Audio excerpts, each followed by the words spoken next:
On est en train de manger et de prendre un petit café là. Enfin, j'ai pris un chocolat et toi? Alors moi du coup j'ai pris un thé et une petite part de gâteau au chocolat. Il a l'air trop bon. Il est trop, je pense qu'il doit être très très bon. C'est super sympa de se rencontrer aujourd'hui. Franchement je suis trop contente aussi. On s'est trouvé plein de points en commun. Oui, c'est trop bien. Coucou tout le monde, j'espère que vous allez bien. Je m'apprête à peindre et je voulais vous montrer ce que je vais utiliser aujourd'hui. J'ai testé déjà ce produit. Ça s'appelle mortier de structure. C'est une pâte en fait qu'on peut modeler, qu'on peut travailler. Ce qu'on peut utiliser pour travailler justement et ajouter de la texture, travailler la texture, ce sont ces petits outils là que j'ai trouvés sur Amazon. Donc il y en a un avec des petits crans comme ça, comme vous pouvez le voir. C'est un peu genre en silicone. Ça a l'air assez pratique à utiliser. En plus on le prend comme ça, donc je trouvais ça plutôt cool. Un simple qui bouge pas mal, donc on peut même l'utiliser avec la peinture. Celui-là pour appliquer de la peinture, étaler la peinture, ça a l'air intéressant. Et celui-là un peu plus dur, et puis avec un coin ici. Faut que je retire les petites étiquettes derrière. Mais voilà.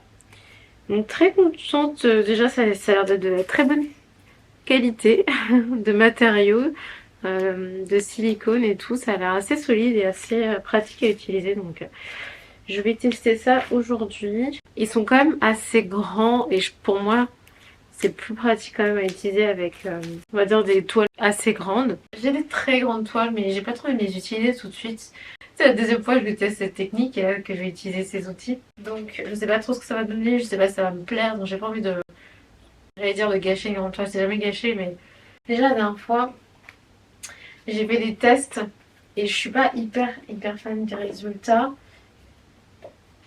Même si, bon, il y a des trucs, je vous remontrerai peut-être, mais honnêtement, je suis pas trop fan, donc j'ai pas vraiment envie de vous les montrer de près. Mais là, j'ai travaillé un peu la texture aussi, l'épaisseur, mais j'ai utilisé pour ça de l'argile sèche. Donc c'est une autre technique que j'ai travaillée, que j'ai utilisée la dernière fois. Et qui est intéressante, je sais juste pas encore si j'aime, si je vais continuer à utiliser ça, mais je trouve ça cool à tester. J'ai fait un mix des deux. Et là aussi, mais je suis vraiment pas fan du résultat de celui-là par exemple. Bref, après il faut un peu de temps pour maîtriser aussi des nouvelles techniques souvent, donc c'est normal de faire un peu des ratés. Et puis je savais pas forcément exactement ce que je voulais obtenir comme résultat et comme style de peinture avec.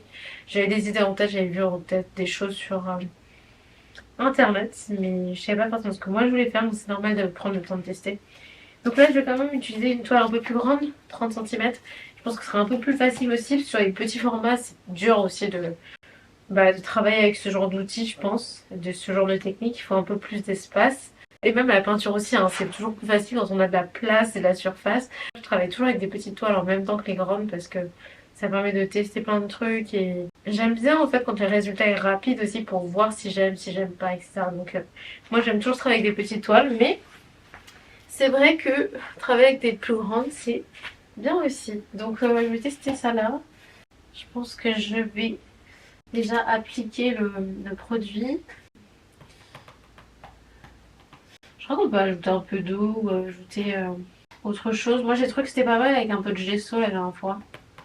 Donc je pense que je vais faire ça. Une texture un petit peu moins épaisse, mais en même temps épaisse. Les techniques que j'ai testées l'autre fois, elles demandent aussi de trouver les bonnes quantités pour soi. Les bons mix, c'est pas forcément évident tout de suite, quoi. Il faut un peu trouver, voir ce qu'on aime. Enfin après c'était un peu pareil au début quand j'ai testé certaines techniques de peinture, hein, des choses que je savais pas trop si j'allais aimer, il m'a fallu un peu de temps. En plus j'ai pas trop l'habitude de travailler au couteau. J'aime beaucoup utiliser les pinceaux et en général c'est ce que j'utilise uniquement. C'est aussi nouveau pour moi le couteau. En général j'utilise mes couteaux juste pour mélanger la peinture. Donc c'est intéressant, c'est bien. Franchement, si vous avez du mal aussi à vous remettre à la peinture ou à l'art en général, tester de nouvelles techniques, ça motive un peu. Ça sent un peu bizarre quand même ce produit. Je suis pas fan de l'odeur. Peut-être si je vous montrer de plus près. Je suis un peu à contre-jour pour vous parler, désolée, mais C'était le meilleur angle pour voir ce que je faisais. Et le plus important, c'était ce que je faisais, pas moi. Mais je vais vous montrer un peu plus près quand même ce que je suis en train de faire. Là, je mixe le gesso et la pâte. En plus, pour l'instant, j'arrive pas à savoir quelle quantité il me faut pour une toile, pour une surface bien définie. Donc, je suis encore en train de découvrir. Là, je sais pas, par exemple, si j'en ai mis trop ou pas assez. J'ai l'impression de pas en avoir assez. Mais en même temps, c'est peut-être suffisant. Je ne sais pas.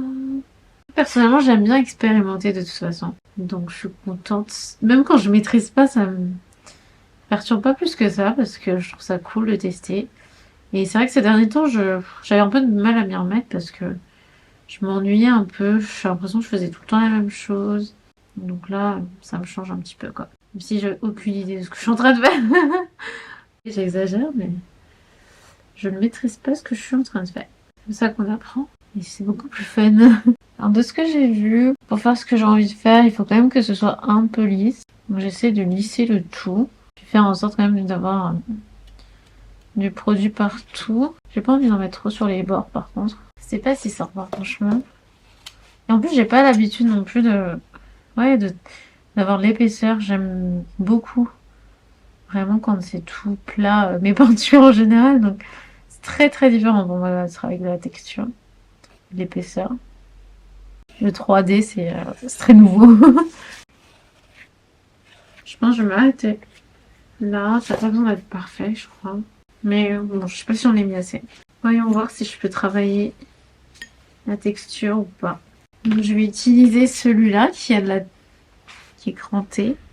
Je vais peut-être changer de place. Essayons voir. Oh, c'est pas si simple, hein. Quand je regardais sur Instagram et... c'est hyper dur. C'est pas si simple que ça.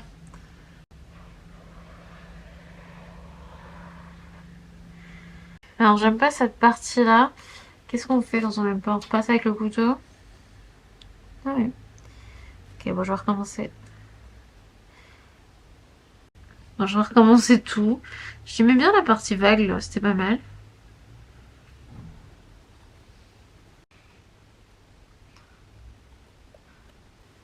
Ok. Essayons une nouvelle fois.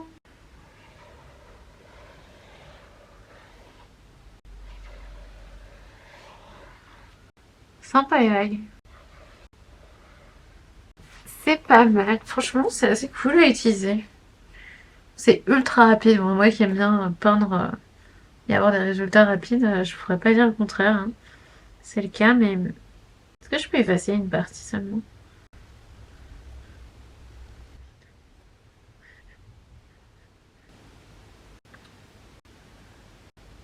Je me demande si je vais pas complètement refaire. Ouais, j'ai envie d'en refaire encore une fois. C'est un peu vraiment comme travailler dans du sable. Ah, et si je faisais qu'une moitié? Par exemple, je faisais ça.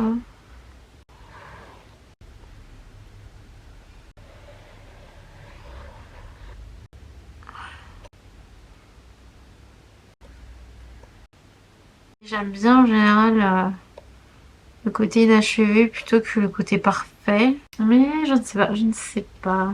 Bon, j'ai l'impression que ça commence à sécher, donc il va falloir que je me décide. Et sinon, peut-être en diagonale.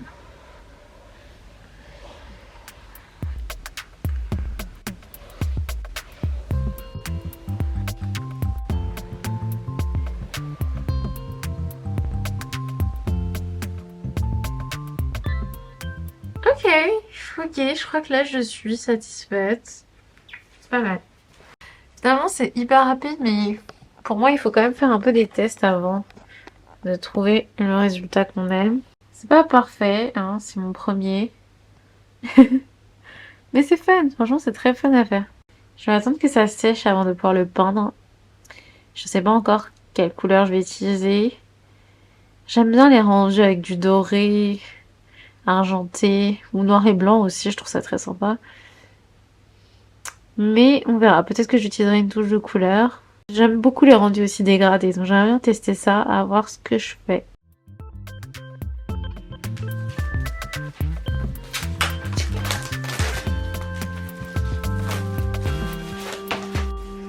Ok, on va faire la même chose.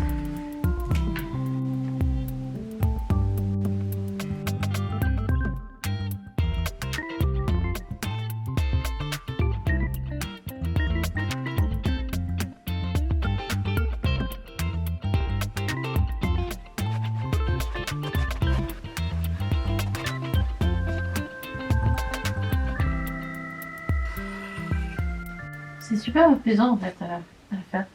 Comment je peux faire en sorte que ce soit que ça aille ensemble?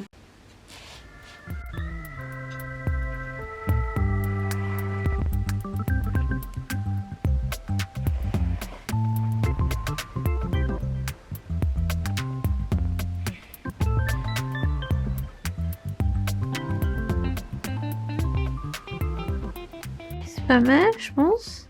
Bon, je vais attendre vraiment que ça sèche très bien parce que ça a tendance à assez vite bouger en fait. Je suis pas fan des espèces de petits, c'est pas des grumeaux, mais ça fait des espèces de points. Je suis pas trop fan de ça. Je préfère les parties un peu plus lisses. Peut-être que ça peut s'améliorer. Puis on va voir comment ça rend une fois sec. Je me demandais si c'était pas trop compliqué à nettoyer. Franchement, ça se nettoie plutôt bien, même très bien. La partie que j'aime le moins attendre. Je suis pas très patiente. mais, mais c'est nécessaire. Donc il faut que j'attende que ce soit vraiment sec. Et j'avoue que j'ai peut-être un peu de place à côté là pour peindre autre chose. Parce que j'ai envie de continuer. Je suis dans un bon mood là, ça m'a motivée. J'ai envie de tester aussi enfin tester. Réutiliser l'argile sèche qui est là.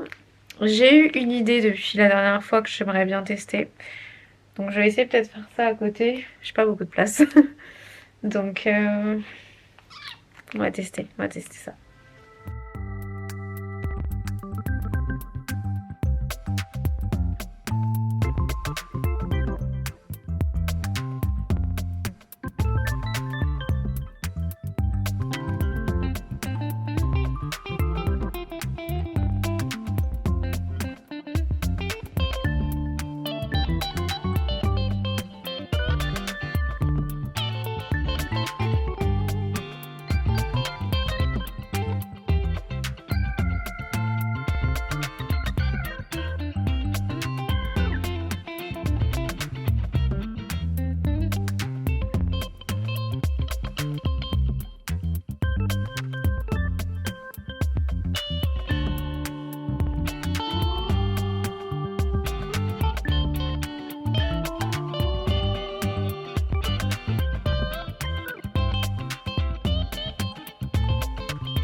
Et voilà ce que ça donne. Dites-moi ce que vous en pensez. Et dites-moi de quelle couleur vous pensez que je devrais les peindre quand ils seront bien secs.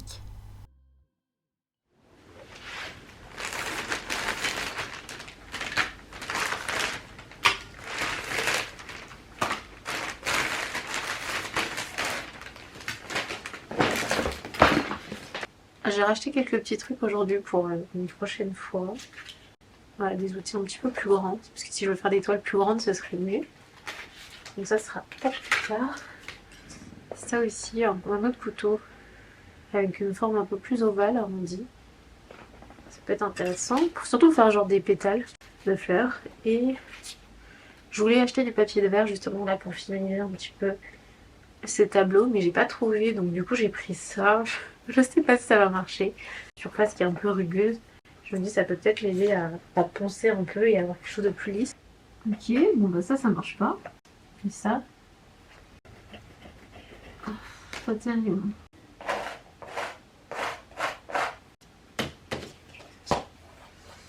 Non, c'est pas top. Faut que je trouve du papier de verre du coup. Bon bah je réessayerai plus tard avec vraiment du papier de verre.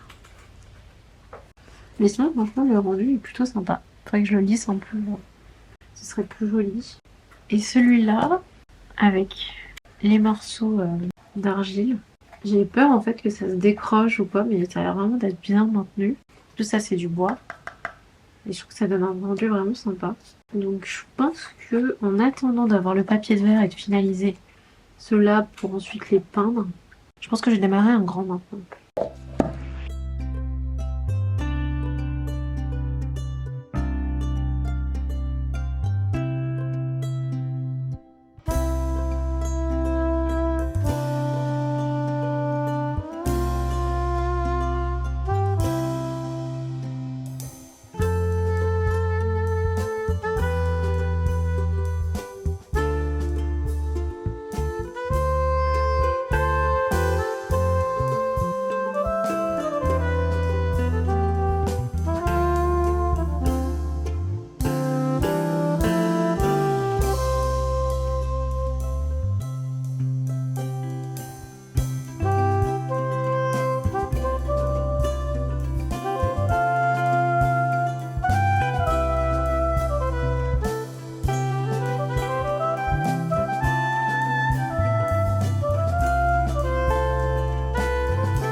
Et voici le résultat des 2 plus grands que j'ai fait en utilisant cette technique un peu 3D de peinture texturée. Franchement c'était hyper fun à faire, hyper apaisant aussi.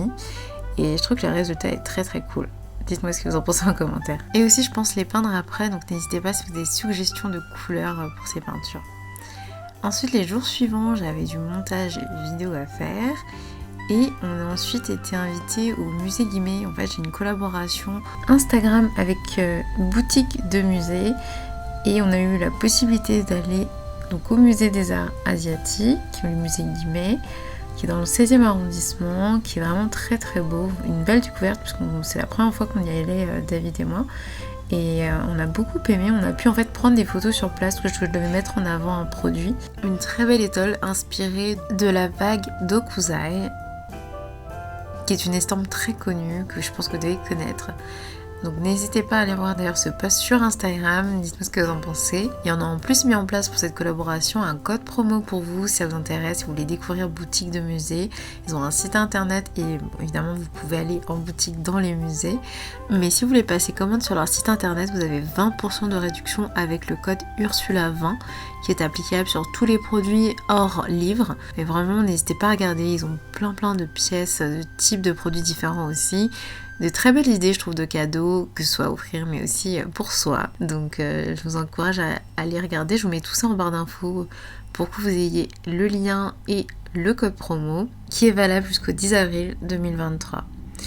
Ensuite par rapport au musée, je vous le recommande aussi, il y a de très belles expos en ce moment, notamment l'expo sur les éventails qui est magnifique.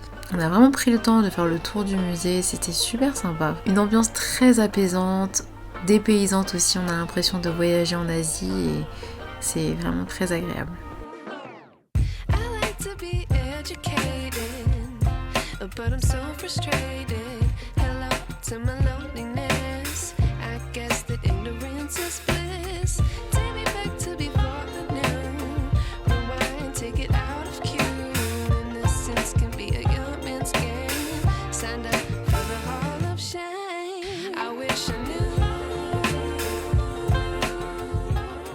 On est ensuite allé déjeuner à 13 au Jardin qui est près du Luxembourg et on en a profité pour se balader ensuite et voir les premières fleurs du printemps et ça fait plaisir. C'était une belle journée ensoleillée, c'était très agréable aussi. Voilà pour ce vlog, j'espère qu'il vous a plu, dites-moi ce que vous en pensez en commentaire, likez, abonnez-vous pour continuer à regarder mes vidéos. Je vous donne rendez-vous aussi sur ma boutique Etsy si vous voulez me soutenir. Un grand merci pour tout votre soutien, je vous fais plein de bisous et je vous dis à très vite.